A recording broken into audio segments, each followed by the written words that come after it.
الحمد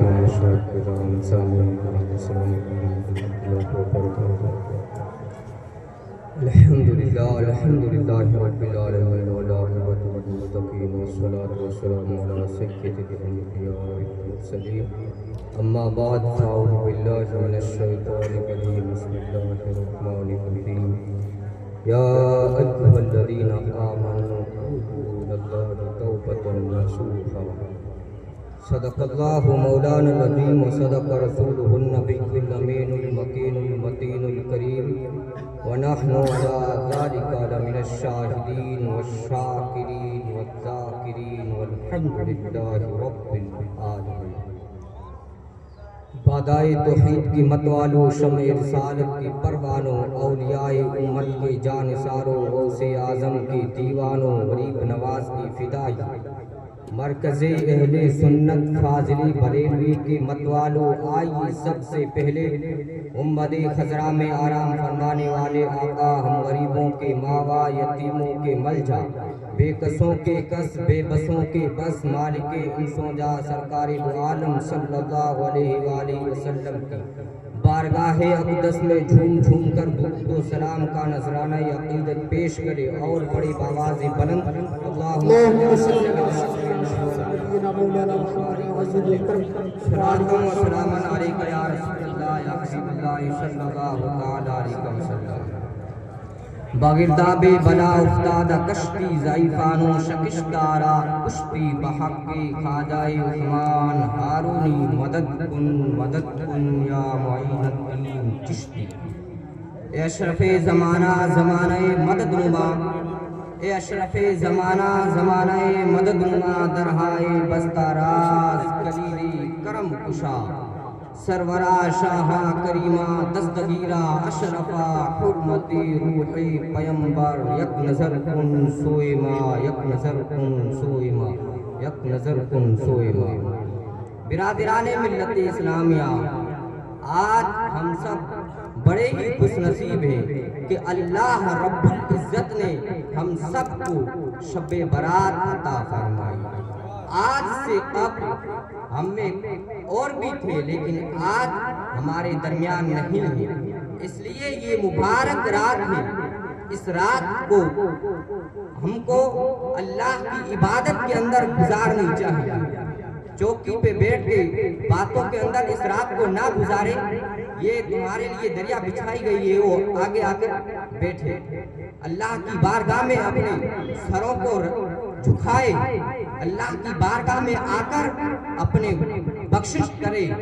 برادران ملت اسلامیہ، خطبہ کے بعد میں نے جس آیت مقدسہ کی تلاوت کرنے کا شرف حاصل کیا ہے، اللہ رب العزت ارشاد فرماتا ہے یا ایھا الذین آمنوا توبوا الی اللہ توبۃ نصوحا.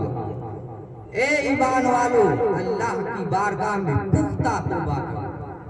ایک اور مقام پر ارشاد فرمایا وَلَا تَكُونُوا كَالَّذِينَ نَسُوا اللَّهَ.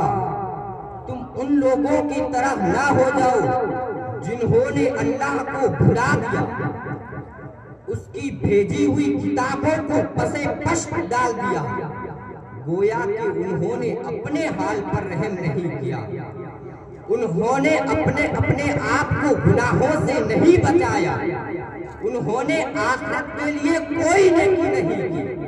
برادران ملت اسلامیہ، اللہ کے رسول صلی اللہ علیہ وآلہ وسلم کا فرمان عالی شان ہے جو بندہ اللہ رب العزت سے ملاقات کو پسند فرماتا ہے تو اللہ رب العزت اس سے ملاقات کو پسند فرماتا ہے، اور جو بندہ اللہ رب العزت سے ملنا نہیں پسند کرتا ہے اللہ رب العزت اس سے ملنا نہیں پسند فرماتا ہے.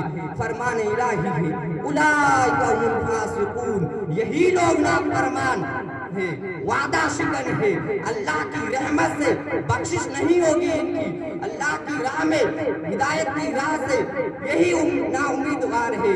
برادران ملت اسلامیہ، فاسق کی دو قسمیں ہیں، فاسق کافر، فاسق فاجر. فاسق کافر وہ ہے جو اللہ اور اس کے رسول پر ایمان نہیں رکھتا ہے، ہدایت کی راہ کو پسند نہیں کرتا ہے، گمراہی کی راہ کو طالب ہوتا ہے. جیسا کہ فرمان الہی ہے فسق عن امر رب.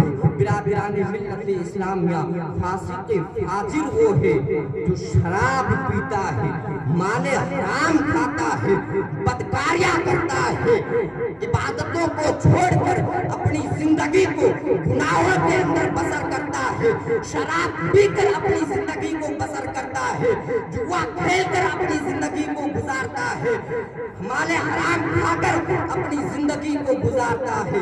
برادران ملت اسلامیہ، ان دونوں کے اندر ڈیفرنس یہ ہے، فرق یہ ہے، فاسق کافر وہ ہے جو موت سے پہلے اس کی بخشش کلمہ شہادت اور توبہ کے بغیر ناممکن ہے، اور فاسق فاجر کی بخشش موت سے پہلے توبہ اور پشیمانی کے ذریعے ممکن ہے. یاد رکھے، ہر وہ گناہ جس کا تعلق خواہشات نفسانیہ سے ہے اس کی بخشش ممکن ہے، اور جس کا تعلق خود بینی تکبر ہے اس کی بخشش ناممکن ہے.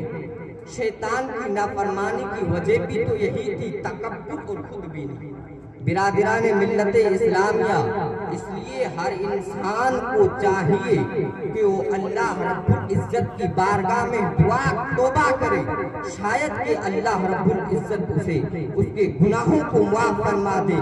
جیسا کہ فرمان الہی ہے، هو الذی یقبل التوبۃ عن عبادہ ویعفو عن السیئات.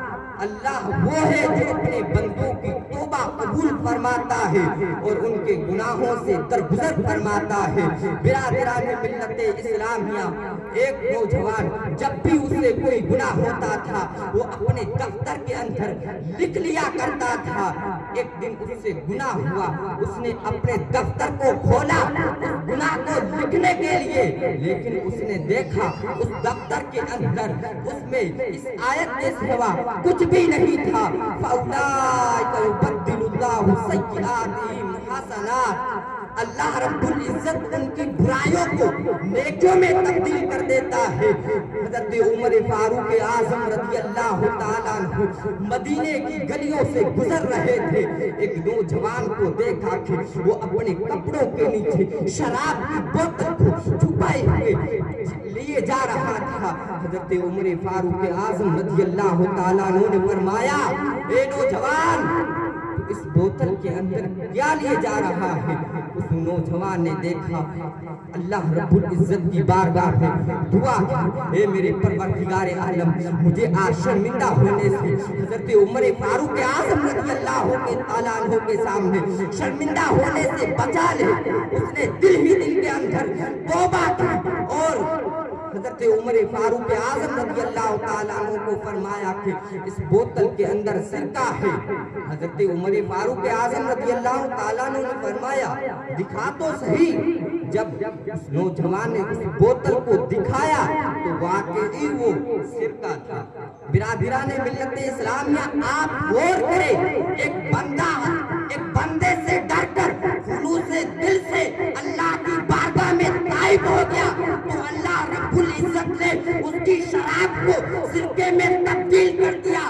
اسی طرح اگر ایک گنہگار اپنے گناہوں پر شرمندہ ہو کر پشیمان ہو کر اپنے گناہوں سے توبہ کرتا ہے تو اللہ رب العزت اس کی نافرمانیوں کی شراب کو فرما برداری کے سرکے میں تبدیل کر دیتا ہے.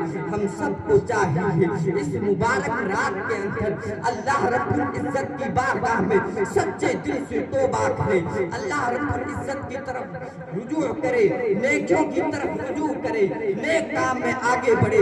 برادران ملت اسلامیہ، یہ مبارک رات ہے. اس رات کے اندر سب کی بخشش ہوتی ہے سوائے چند اشخاص کے. برادران ملت اسلامیہ، یہ وہ رات ہے اس رات کے اندر بنو کلب کی بکریوں کے بالوں کی تعداد کے برابر لوگوں کی بخشش ہوتی ہے. اس لیے اللہ رب العزت کی بارگاہ میں توبہ کرے. اللہ رب العزت ہم سب کو بھی معاف فرما دے. اللہ رب العزت کی بارگاہ میں دعا کرتا ہوں اللہ رب العزت ہم سب کی بخشش فرمائے اور ہم سب کو گناہوں سے توبہ کرنے کی سچے دل سے توفیق عطا فرمائے. وما علینا الا البلاغ. السلام علیکم.